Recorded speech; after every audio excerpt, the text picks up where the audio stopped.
Hello, dear all. I decided to go out again. I firstly want to thank you very much for your support and your understanding and your input and your replies on my last recording, and your requests that you want me to share things that I'm going through and living through currently. I just was reflecting on the relationship, just marriage relationship, the marriage itself, marriage with someone who you loved and you definitely felt you were loved, etc. I just want to reflect and maybe give some insights, and maybe some things will be helpful for you to take into your marriage and to your relationship, and maybe help you process those relationships that needs to kind of be closed and be done with. That's what I'm in the process with right now. I myself,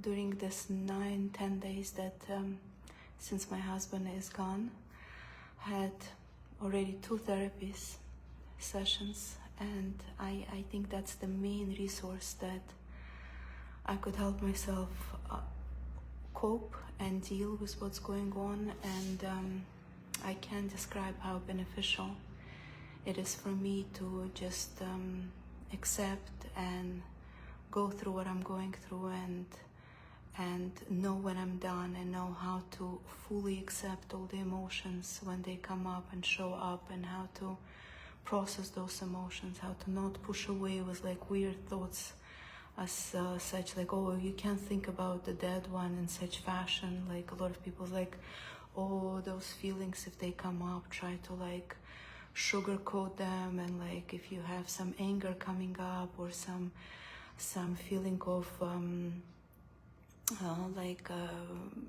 betrayal or like blah blah blah, right? So there is some belief system that says that you should not be feeling negative emotions or feelings towards somebody who just passed. But you just have to understand how emotions work, and what the whole process of mourning, the whole process of letting go is being able to face any emotions that show up and be resourceful enough to accept them and create space for them. So obviously people that are more in common, are more familiar dealing with like natural sadness, longing, and like missing, and they're like totally embrace those emotions. But you have to understand all emotions are valuable here. Emotions is something that kept you unit. If we're talking about relationship, it's like a fuel, it's like energy that kept your unit, your togetherness flow and go. And all emotions are important. Anger is important there.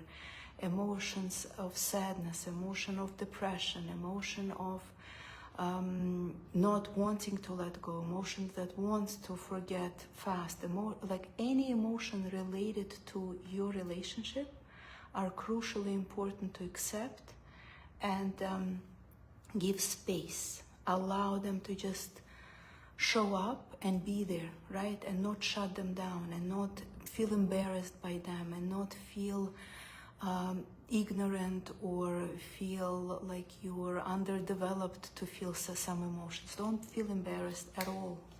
In fact, I would recommend journaling or speaking about those emotions. That's where therapy comes. You speak about your emotions that show up. All and every emotion is important.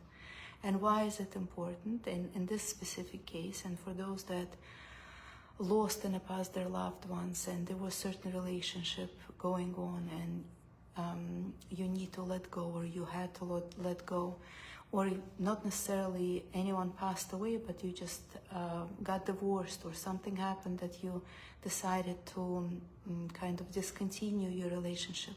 You just have to know, between 2 people, especially if it's a romantic relationship, love relationship between man and woman, there is a certain body of it's like a being that is created like from your relation, from your unit. There is you, there is him, there is you, there is her, and then there is a something that is called your relationship.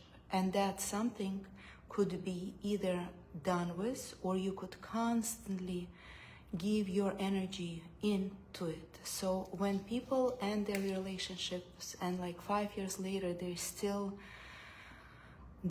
bubbling with it, and they're still like surviving some parts of it, and they're still not letting go, and they're still thinking about the person, and they're still kind of dragging certain parts of that relationship with them, that means they did not mourn and they did not close that specific unit.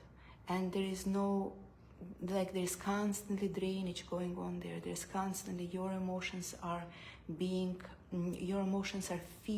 that unit, right? And you have to decide whether you want that to happen or not. Like in my particular case, for instance, right, I'll give an example and you'll pick what is beneficial for you. That's the point of this recordings, that it should be helpful for you to process whatever you're going through or went through, or you know someone who is going through such things. It's really important for me to go into that, if we call it like a place, which is called my and Ephraim relationship, and be done with it, right? So there is a time is given, like a year, for a person to process, and the memories will come up, and good feelings will come up, and bad feelings will come up, and some tough times will show up that we both live through, and something will come that I would not be resourceful enough to live through it, or to process through it, right? And I would just put it aside, and I would just ignore, and I would only want to focus on, let's say, good emotions or good memories. So when we do that selectively, we do not close the door. And what happens afterwards, a person could just get stuck, and then they're like, the relationship ended and the person is gone, and you're no longer in the relationship, but you're still in some place where you give your living energy, your kind of presence to something that is no longer existing, right? And I'm sure most of you or some of you could relate to what I'm saying.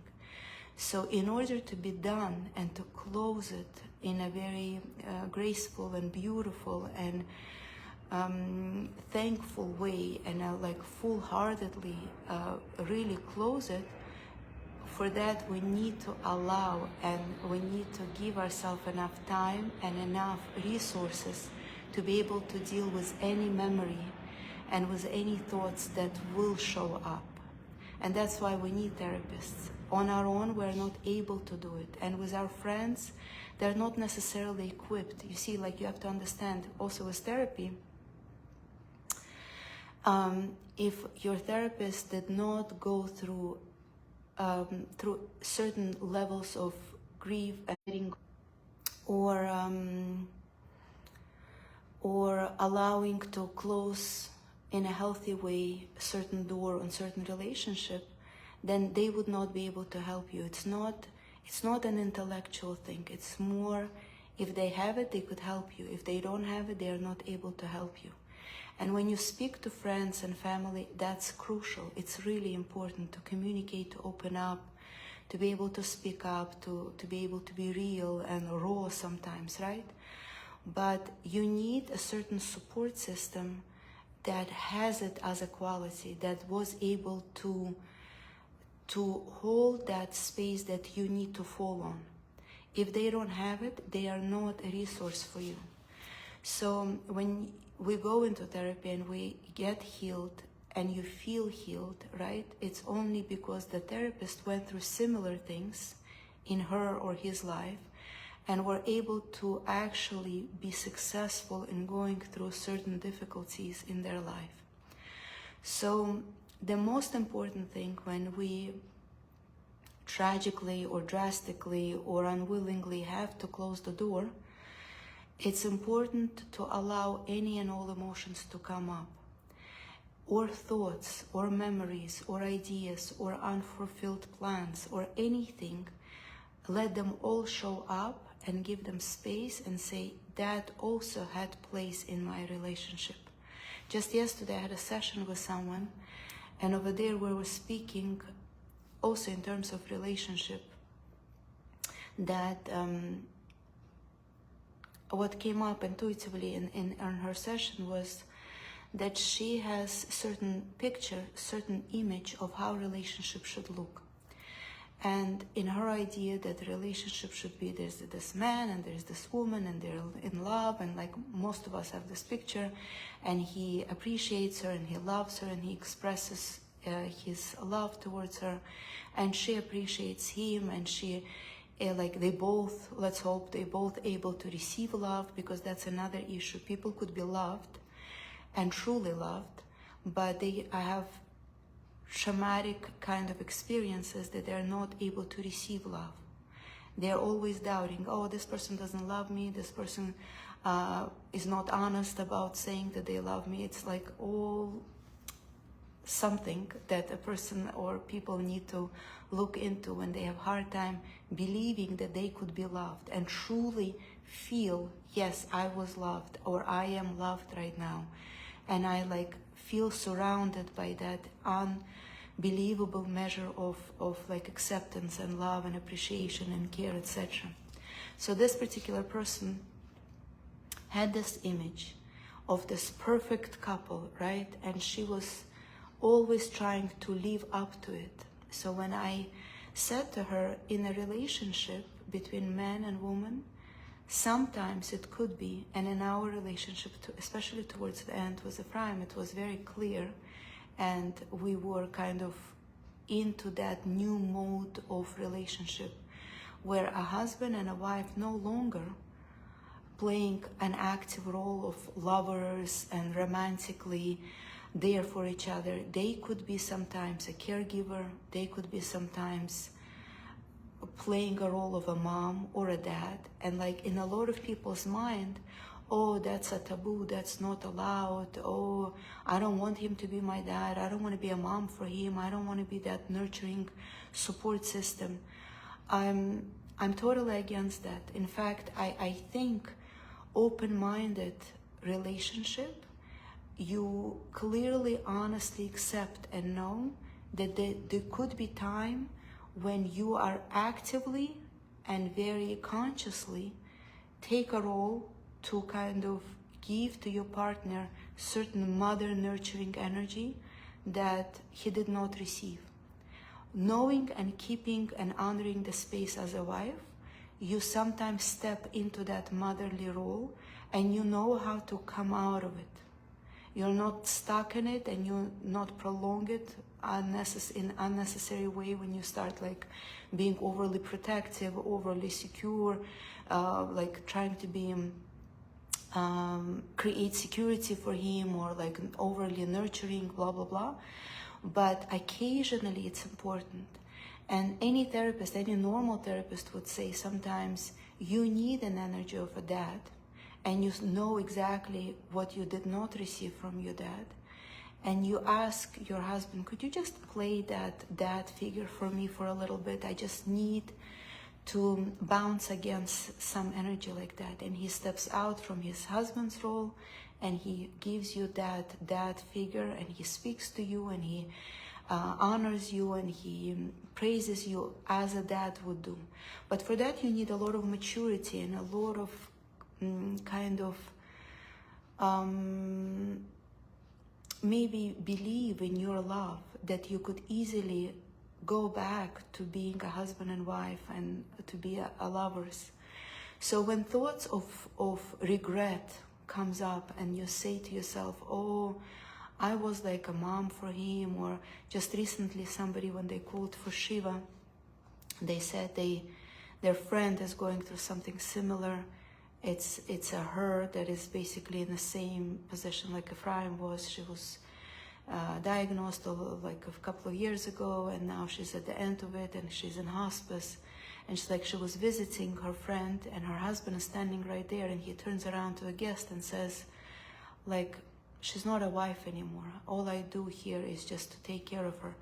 And it was said in a way of regret, because the picture of a husband and wife that we have is so limited, right? Of this loving partners is so limited. We cannot squeeze in it more stuff.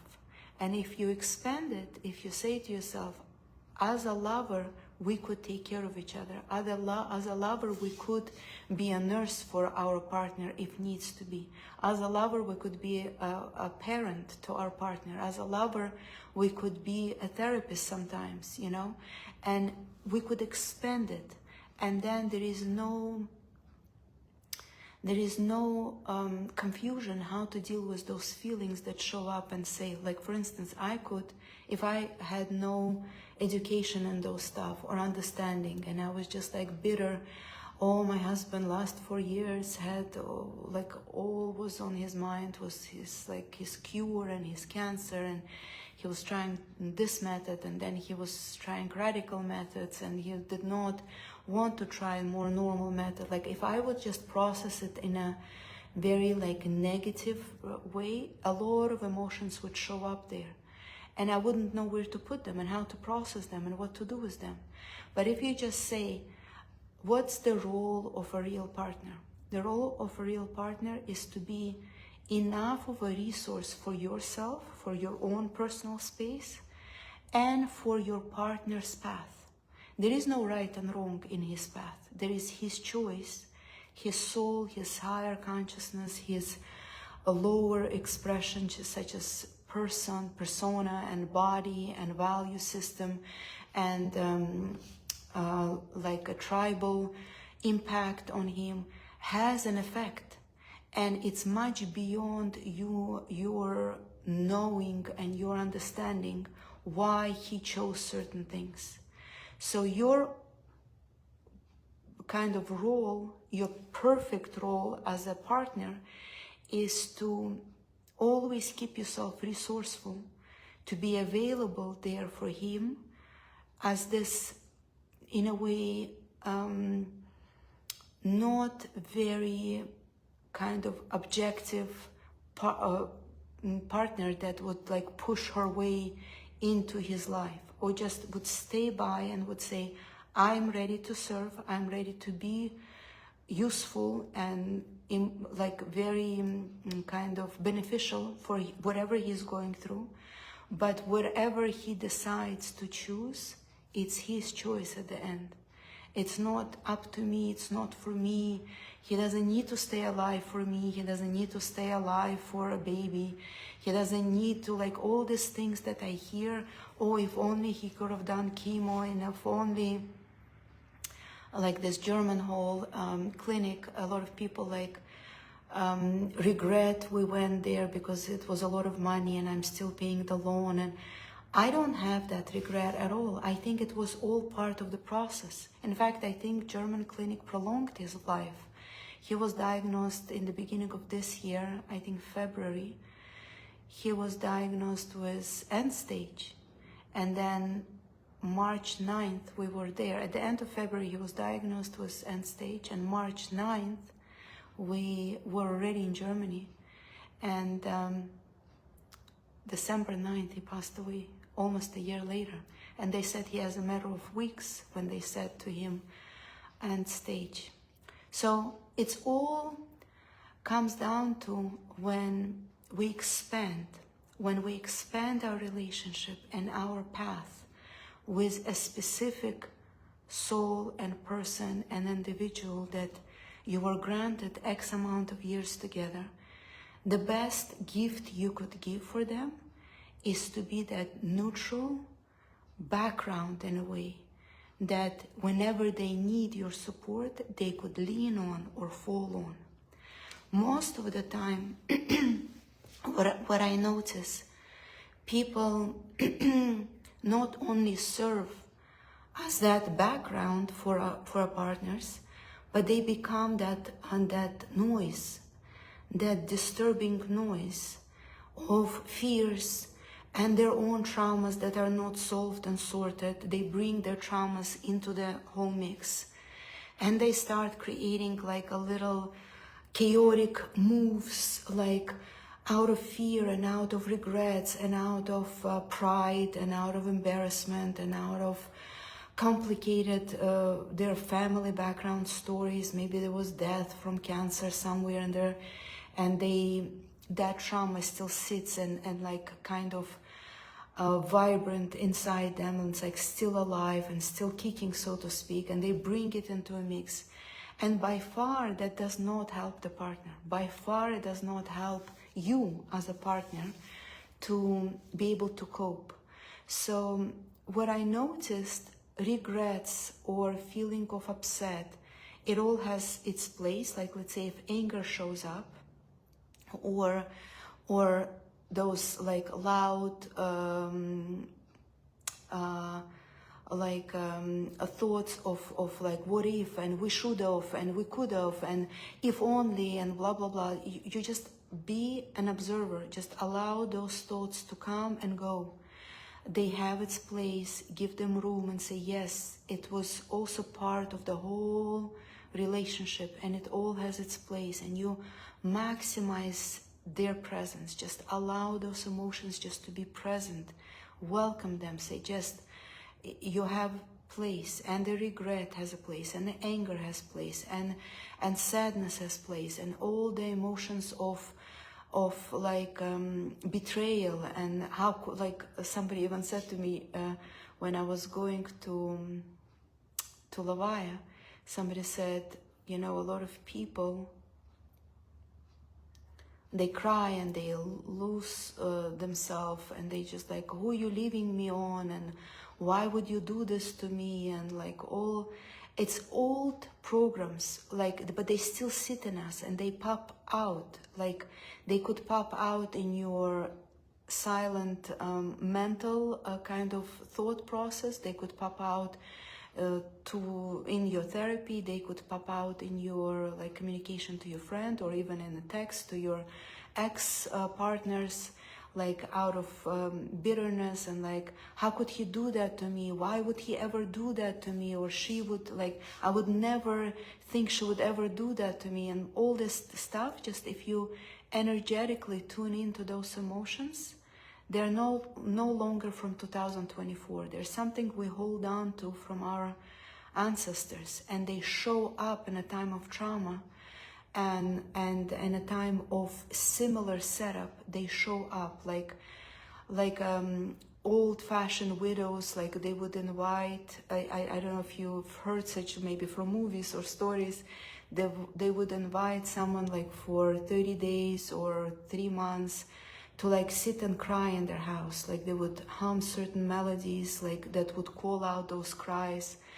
And this is like old programs that sit in us, that a woman should cry after her husband passes away, and she should be sad, and she shouldn't be doing certain things, and she should just look down, and she shouldn't be like involved in some like hyped up, like very energizing stuff, and she should be low-key, and the same towards the husband. Yeah, so if you just say which stuff that show up are truly mine, or which stuff are truly from my ancestors, like you could recall, you could remember as a kid growing up, certain things were there when somebody was dying or about to die, or there was this widow that you remember, you as a kid you looked at and she had those puffed up eyes because she was constantly crying, or something like that. Yeah, and just give it place, and just say, I return those emotions either to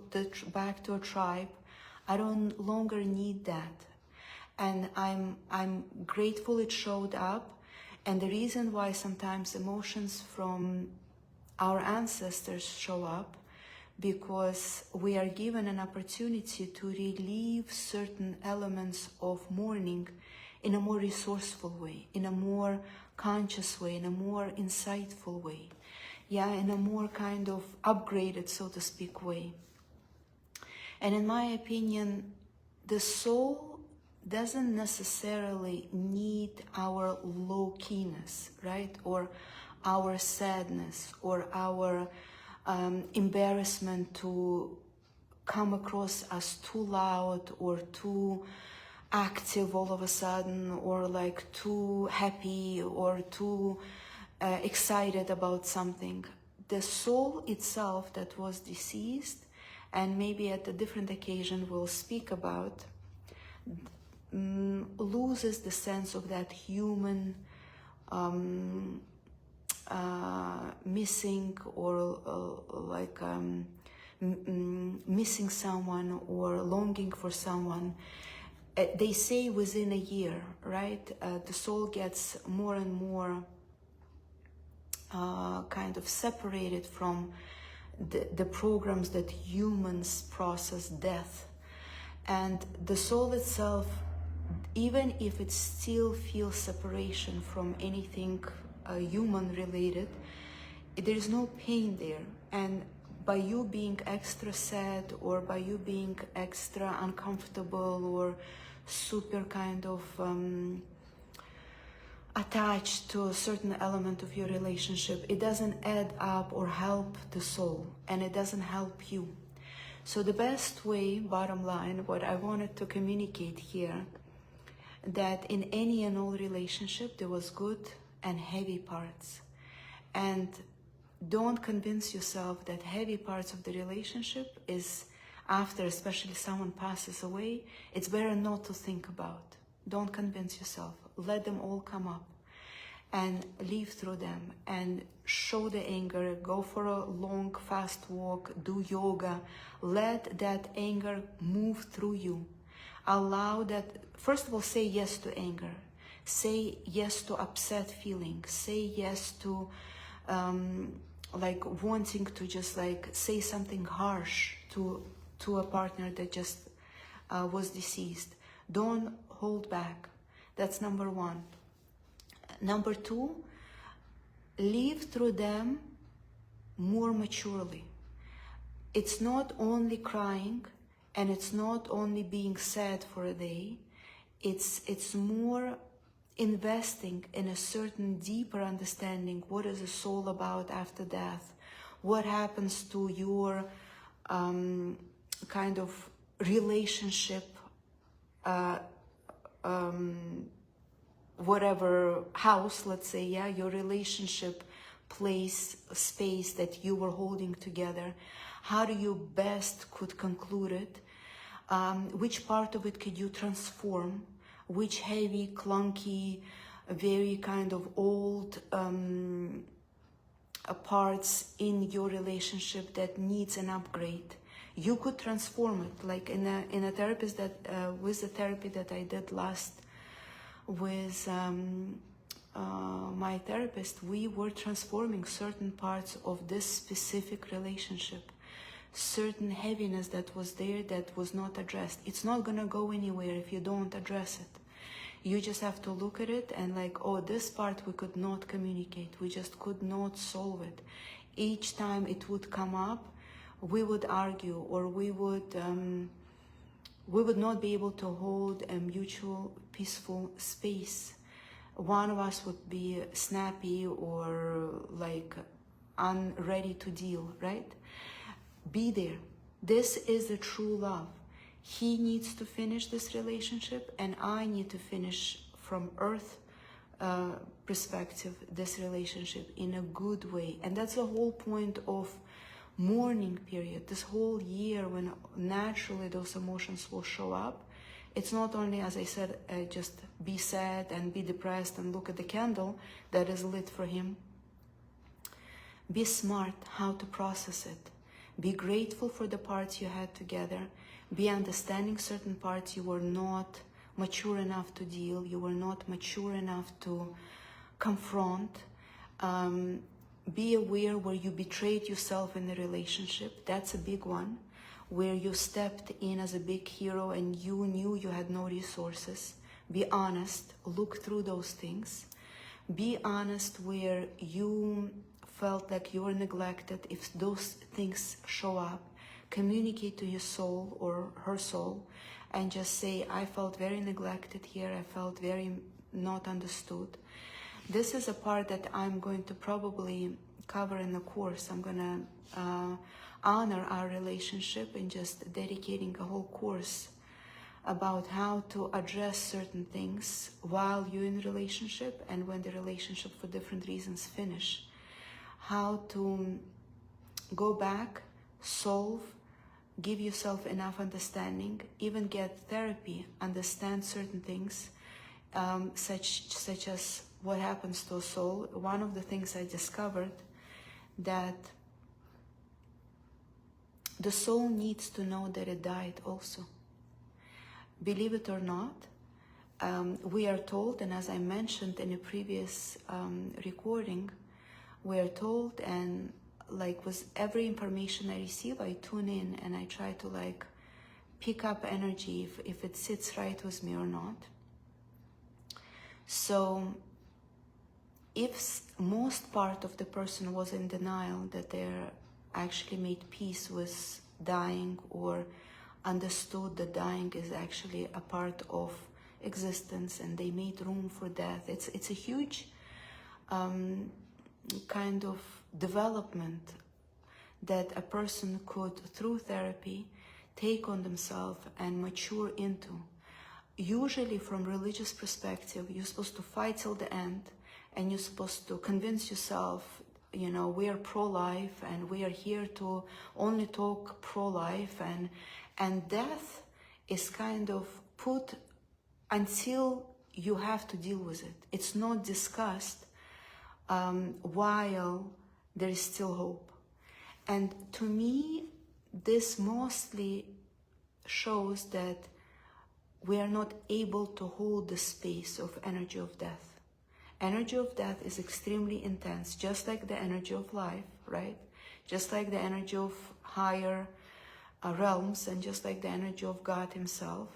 It's extremely hard for some of our human parts to like hold the space for such huge, unbound kind of energy. And death is one of them. And there's a lot of tendency to run away, to snap out, to redirect thoughts, to not deal, to assume you're being extremely righteous, to not look at it directly and pick up that energy. I think in my Russian recording video, like a week before Ephraim passed away, I recorded that I feel the energy of death. And for me, it was the first interaction with this like very loving, believe it or not, very compassionate, very godly, but very intense energy that I never met so close, so near. And it was like already in his space, and it was already in our space, and I felt it. And you have to have enough resources to be able to hold those spaces, right? Those energies, they come to you to educate, to give you maturity, to give you ability to go through certain experiences. It's a huge gift to be able as human to go through certain experiences as such, with like such direct intervention, direct connection, right? And yet we have, with the maturity, so to speak, we run away. And it's important to stay put and say, I want to learn to stay put. I want to learn to feel. I want to learn to accept. I want to learn to just be able to not give up. You see, like the only element with death that people learn to do, okay, you accept it by giving up, or out of fear that something will happen.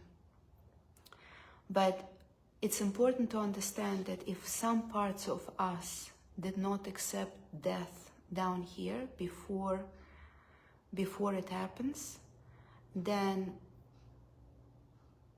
when a transition period happens on a higher realms, some parts of the person do not go up in higher realms, and it needs a lot of push. It's a little bit kind of heavy maybe topic for Facebook Live. As I said, I'm going to put it in a course, and I'm going to make a course out of it, maybe even for free, maybe just for donations. Something that went through me and I felt it and I'm still feeling it. And there was some parts that in Ephraim that was in denial, and some parts were in acceptance. But now he has to face it, right? And he has to completely, completely let go of this realm in order to be checked into the next realm. So he could be felt like a soul, because before, on a bodily level, a person is completely let go, or on a personal level, yeah, even after their death, they are still stuck somewhere in between. And it happens because they didn't accept their death, they didn't accept death generally in the world.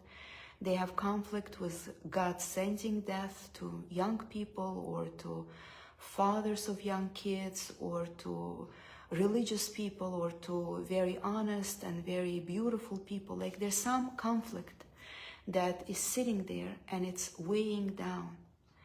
And also this whole regret thing, right? If it shows up, understand it's a very premature or a very kind of undeveloped emotion. With a higher consciousness, there is no regrets. There is a clear understanding. The soul had a path, had certain lessons, certain experiences that it's planned for itself.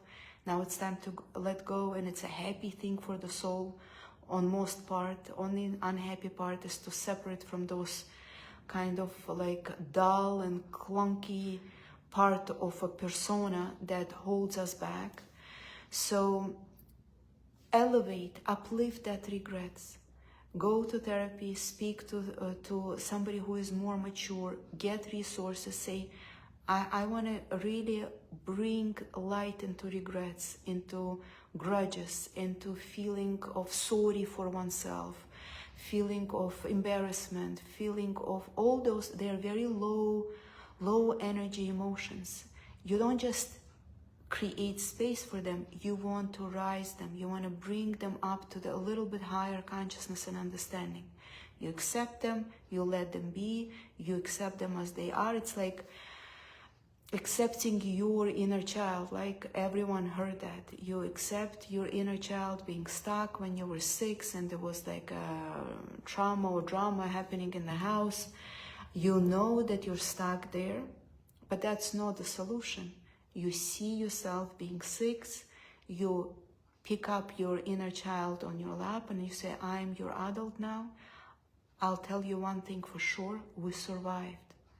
Now I'm 40 plus, we made through.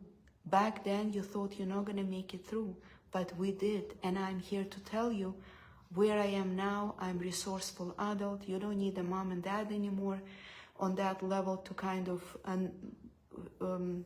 spoon feed you. I am an adult for you. I'll give you that upliftment, maturity, understanding of the situation. There was no right and wrong. There's no one to blame. It's all was part of the big process. And the same way you do with your kind of very low energy emotions. And you rise them. But for that, you need to be resourceful. You need to be in a good place. You need to be in a clarity. And if you're not in a clarity, you say to yourself, I'm going to get that clarity for those emotions that show up that need my presence. You see, and that's how we handle letting go. That's how we handle kind of death. And that's how we handle breakups. And that's how we handle widowedness and being like your child doesn't have a dad anymore, and like all those emotions. Like I feel energetically when people even write, oh, there should be like a lot of support for you and your child. It's true, but the definition of support has to be honored differently nowadays. Definition of support right now is a resource, deeper understanding, more clarity, more broadness, right? Broadness of mind, broadness of heart. You just say to yourself, you know, those things that you regret, or like this man said, she's not a wife anymore for last year or two. All I do is just take care of her in the most like unpleasant way. I was exactly in that situation, but for some reason I didn't feel that way. I just felt exhausted and I felt drained. I was very connected to those emotions and those state of beings that I had.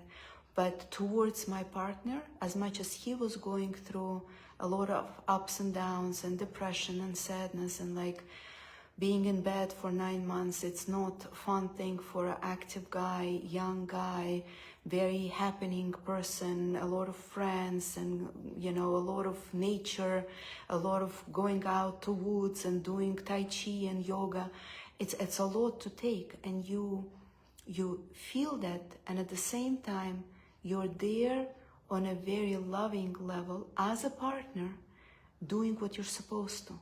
And especially when your partner tells you, I don't want any nurse to do this and that, I just want you to be there. And they kind of take everything from your relationship and they put it into that utmost need that they have right now.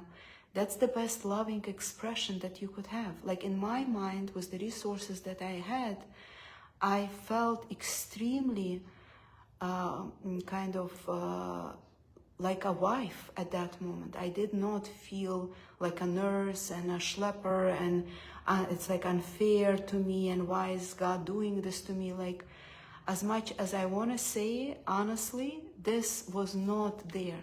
There was a lot of exhaustion, there was a lot of pain for him, that, you know, to see a person melting in front of your eyes like that.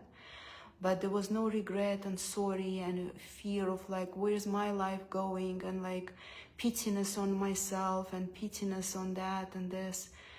Did not feel it. And it's only due to enormous amount of self-therapy, an enormous amount of education towards all that humanly kind of living, right? When you live as a human through different episodes in life, you have to go through different things.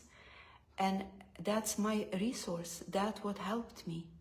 And I think looking back and concluding this relationship, exactly that's what I'm going to fall on mostly. So not necessarily even a child, when you look at a child or you look at the wife that just lost a husband, you could feel pity, you could even cry, but you say to yourself, how could I upgrade it? What can I do while thinking about her or her child for her? Not sugarcoat it, not to run away, not to conclude it with something like, oh, you know, like it's all for the best. It's also extremely shallow, but just like step by step, we could upgrade those feelings that we feel, feelings of sorry, feeling of regret, feeling of pain. We could upgrade it a little bit by saying, God, I want her to be resourceful for herself and her kid, to see it in a more lighter way, in a more insightful way, in a more beneficial way, in a more of a blessing way. And that should help her cope. Because if she doesn't have it, if she's stuck in low energy emotions, then the mourning period never ends. I see a lot of ladies, thank you so much, that come, ladies and men that come for therapy. The relationship ended like 4 or 5 years ago, and they still recall their unit and their relationship together, and their time spending together, and they still like sad about it. So I said, you either go through the period of mourning and letting go, or you go back actively, if it's possible to go back to that relationship. But if it's not a going back option, you have to conclude it. You must, you're obligated, because your whole essence is here for life and for continuous possibility of recreating and expressing love and downloading more love into this world. And when it's dead, and when it's not moving anywhere, and when it's not able to generate love, So you have to let go. And that letting go sometimes could be harder than just death of a person and going through the motion of dealing with the death on a physical level. On an emotional level, to let go, it's much harder. And let go is not to forget. Let go is not to just like erase all the memory that you have. No. Letting go emotionally, you're no longer attached to it. You're no longer dependent on it.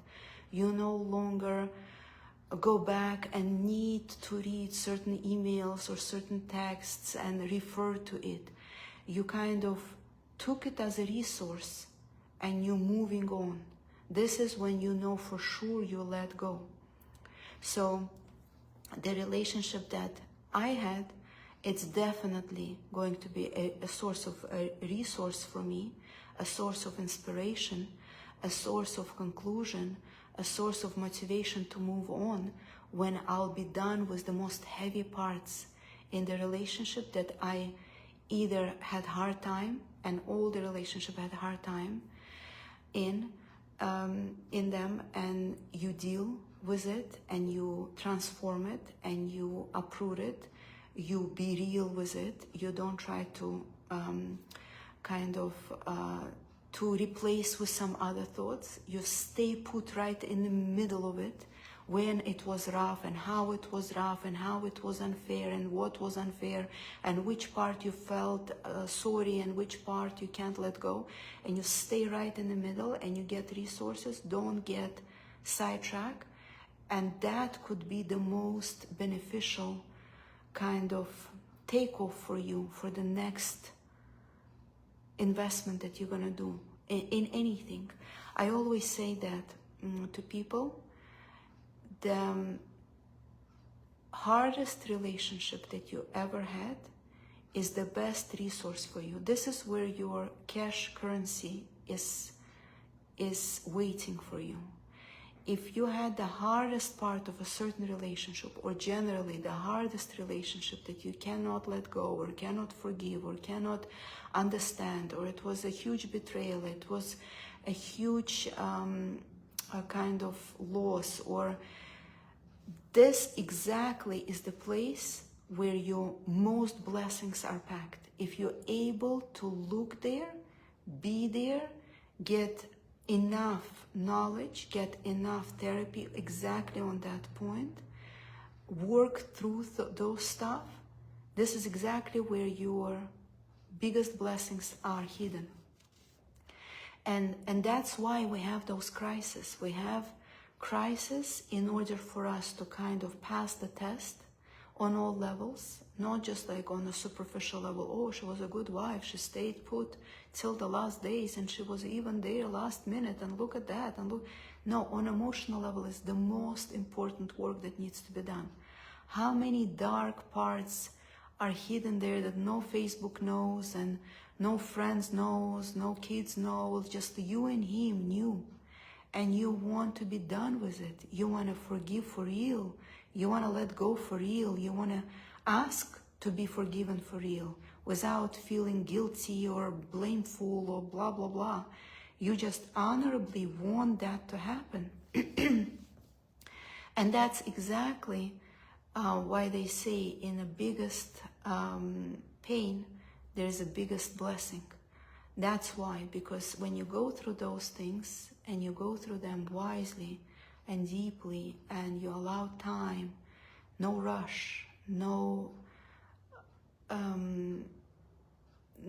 imaginations, no kind of running away, no pittiness, none of that. You stay put and you, on a quality level, work through certain elements. That could be a huge resource. And it's not our department why a person had to live in a certain time, during certain time of your relationship.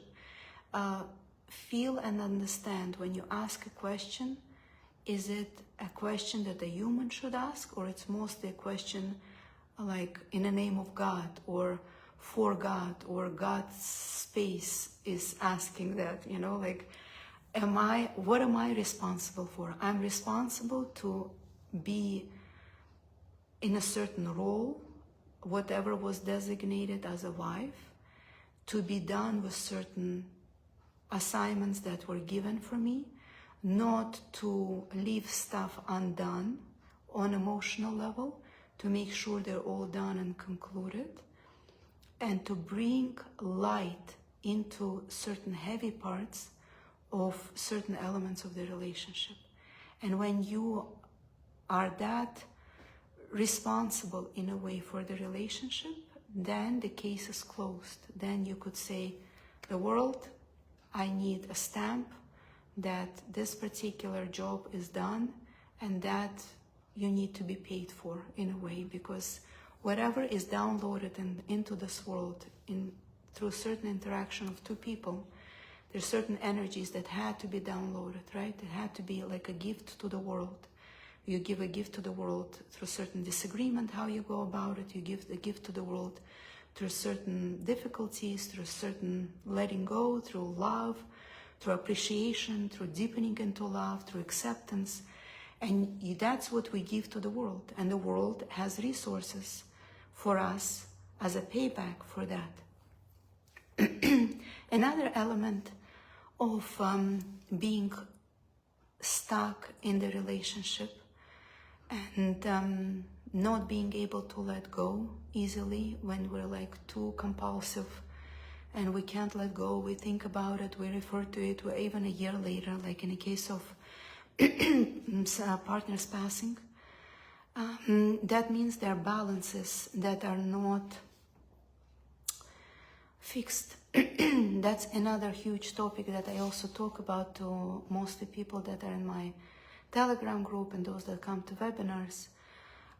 It's important to know, truly understand where you were out of balance, where you thought you gave too much, where you thought you were taking too much, where you thought somebody was taking from you too much.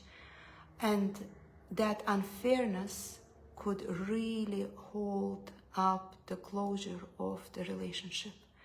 If you solve, and I'm not talking about dividing a house or dividing a custody, I'm talking about truly investment of your life into somebody's life. If you feel and have conflict with the fact that you gave too much and the person did not appreciate or did not appreciate enough, or you gave too much and it wasn't unnecessary and you blame yourself, all those out of balance kind of stuff could create stuckness and not inability to let go, inability to kind of take off with enough resources that you have from this past relationship. You just take off and you close door and you don't look back and you don't feel like you need to look back or refer to it.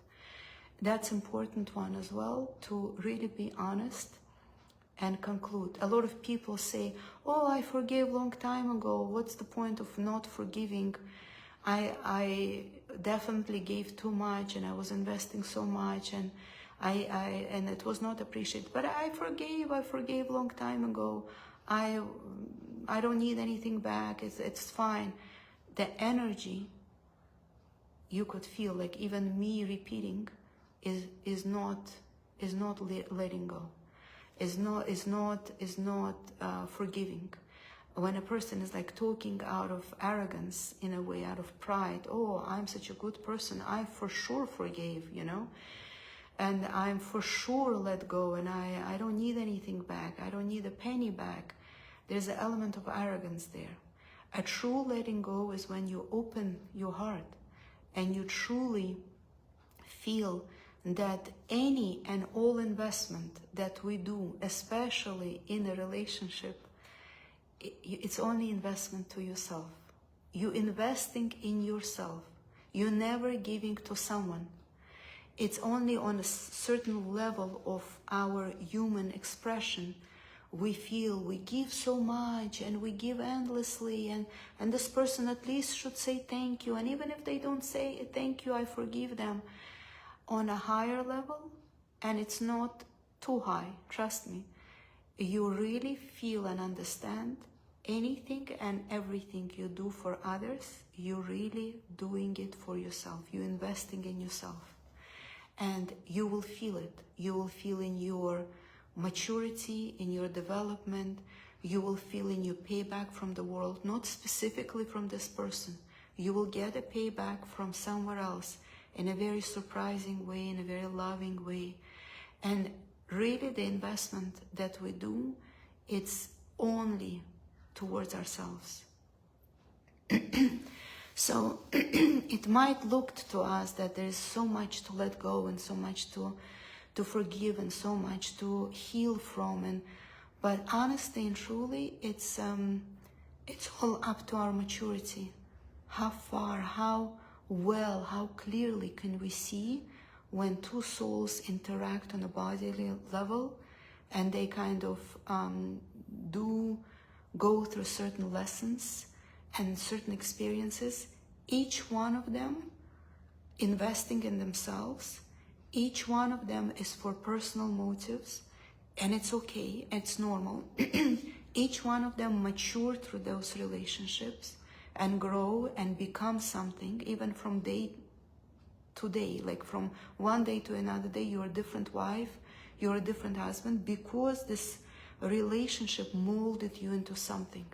You truly become different, and that's a huge investment into yourself. This is molding you, it molds you into something new. So when you look at that, and then you look again at those programs that I mentioned in the beginning of our talk today, when people say, oh, you know, like I was suffering and I had to do this, and it was like a really huge investment, and I was like losing myself, and in midst of all that, like taking care and deciding and being there and supporting and blah blah blah, just look back and say to yourself, how much I grew out of it. I'm so grateful for that opportunity, that it made me, I see things differently, I approach things differently, I process things differently. I even look at him now differently. And I am there for him on a soul level differently. Our souls interacted here on a body level and completed certain missions together on that level. And that conclusion also is a source of a resource for both of us. And yes, our bodies could be a little bit a kind of shallow and primitive and dull and unclear and lost and fearful and regretful and all that, but do recognize right now it's my human part talking, and I give it all its place, and I'm going to give it maximum rest, and I'm going to give it enough nurturing space, and like a massage or yoga or walk or alone time or journaling or something. But at the same time, there is much more to me than just that bodily, humanly healing processes. There's much more to what went on here. And trust me, like I feel it more than ever right now that I'm going through this. Like I understood the minute I saw Ephraim out of his body, I understood I was all along talking to his soul. His body and his persona was definitely conflicting there and was creating noise and creating loudness and distraction at times. And that's where our conflicts showed up in our relationship. But initially why I was there is only for that soul interaction. And I'll elaborate on that much more deeper in a course that I'm planning to put together. It's unbelievable to look back and to say certain things as a human you would never be able to allow yourself to go through if it was no soul connection. There's a certain soul connection and soul recognition that you allowed, and you kind of schlepped your human part into it, saying, don't worry, there's much better stuff there, much more important stuff there that you need to also come along. It's like bringing your kid. with you, with your like adult, mature parts, and you say there's something there for us, right? Even if there's no benefits on a human level, and there's no victory on a human level, and there's no hooray, we got a miracle or something. There's no big celebration, but on a soul level, it's all transformation. It's all evolving. It's all concluding. It's all maturing. It's all developing. It's all like bringing into something more. And there's so much happiness there, believe it or not. Like there's so much happiness in that look of the situation. On a human level, it's like, oh, bad news. But on a mature level, two souls did something together. Who knows how long they were waiting to go through those experiences together. And they did it. And there is a victory there. There is a huge victory if you tune in and you feel it. There is a victory there. And if you look at our son, for instance, and you say, he had a whole mission, his soul prepared a mission for himself to live through experience where he is losing a dad at the age of 3. And for him, it was like an important mission that his soul chose. And he was waiting for that moment, for those energies in a human body to live through. And I see it on my son. I see like unbelievable stuff. Like I will share one thing with you. The day Ephraim was taken to the hospital, a day before he left his body, my son never asks to leave a light in a closet or in a bathroom, like in a bedroom where he sleeps. That night he asked. He usually sleeps in a dark room. That night, where Ephraim still was here, he asked to leave the lights, small lights on. I put him to sleep, and then I took care of Ephraim, and then the whole thing was ambulance came and blah, blah, blah. And 3 nights after that, he asked for the same thing. He didn't know. He thought Papa is in a hospital and Papa is coming back. He had no idea, but his soul knew.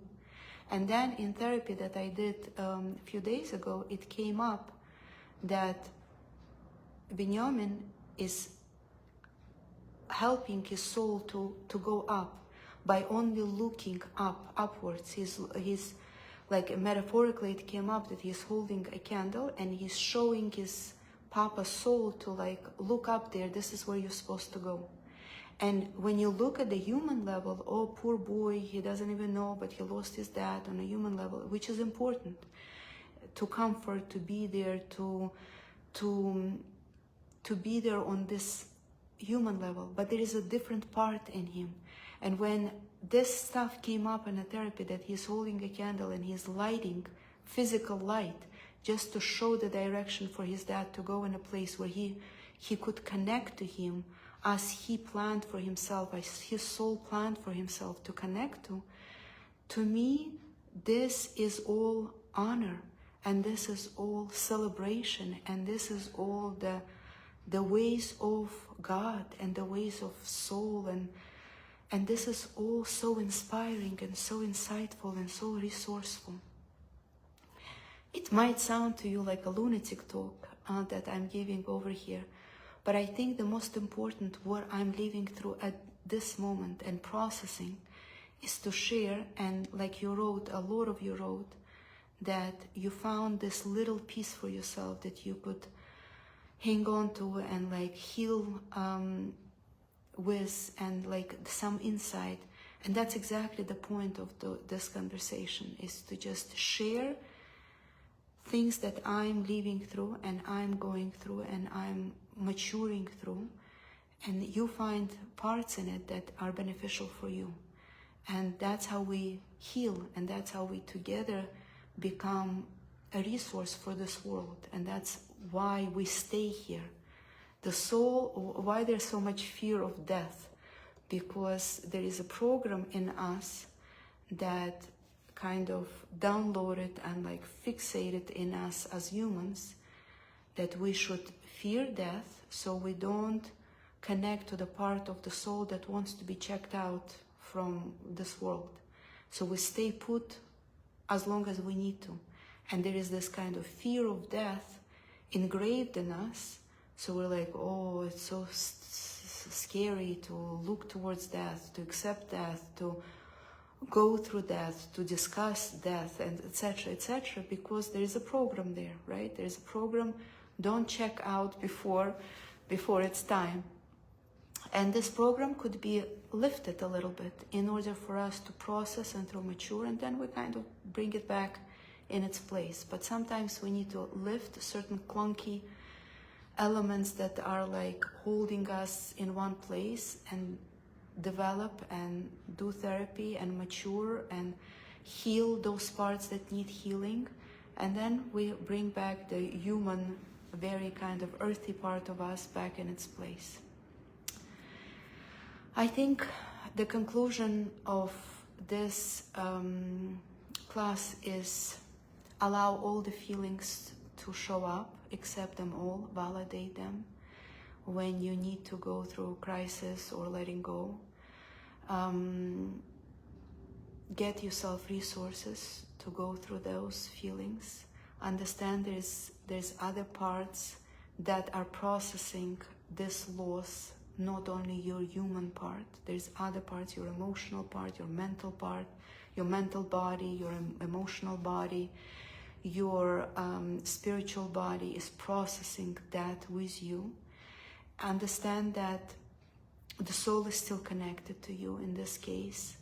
You have responsibility to, like I had responsibility in this specific trippy kind of session that I had with my therapist to tell some parts of Ephraim that he is gone, because it came up and I felt it so strongly that he feels he's in coma, that he feels he's not gone, and we kind of needed to